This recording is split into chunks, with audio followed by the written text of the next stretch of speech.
Déco dans le présent pour mieux construire l'avenir. La chronique d'Interentreprise avec Francette Florimond. Bonjour, j'espère que vous allez bien. Allez, la dernière semaine avec le rapport de synthèse du GIEC, surtout que le contenu de ce document dense se retrouve par un heureux hasard au cœur de l'actualité. Vous avez entendu la semaine dernière le ministre du Budget présenter un plan antifraude fiscale, plus particulièrement à destination des personnes et des entreprises les plus riches de France. En fait, personne n'en vit vraiment leur richesse. Il faudrait juste qu'ils contribuent comme tout le monde à l'impôt qui permet le financement de ce qui nous est commun, à savoir l'école, les hôpitaux, les routes, le transport, les aéroports, l'agriculture, etc., qu'ils utilisent eux aussi. Juste un chiffre. Les 37 personnes les plus riches de France payent très exactement 0,26% d'impôt sur le revenu grâce à de l'optimisation fiscale, c'est-à-dire tous ces dispositifs légalement créés pour leur permettre de réduire leur impôt tout en bénéficiant des avantages financés par d'autres. Le plan du ministre du Budget ne s'attaque pas à ce problème. C'est juste une idée s'il cherche encore des euros.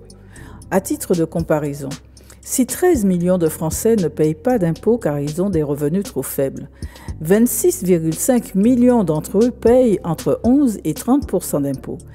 Et ce sont ceux qui permettent le financement du commun. Aujourd'hui, ce n'est plus suffisant. Donc, le gouvernement veut aller chercher de l'argent où il est pour financer l'indispensable transition écologique et remettre d'aplomb les services publics.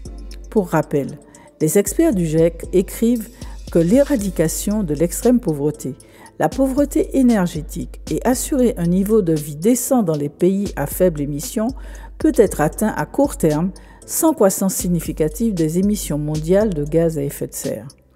Il précise que le bien-être dans les zones urbaines peut être atteint en donnant la priorité à l'accès au financement pour réduire le risque climatique pour les communautés à faible revenu ou marginalisées, y compris les personnes vivant dans des établissements informels.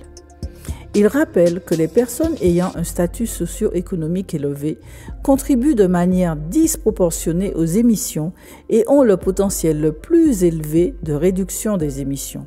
Selon eux, de nombreuses options sont disponibles pour réduire les émissions intensives de consommation tout en améliorant le bien-être de la société. On continue demain. Prenez soin de vous. Déco dans le présent pour mieux construire l'avenir. La chronique d'Interentreprise avec Francette Florimond.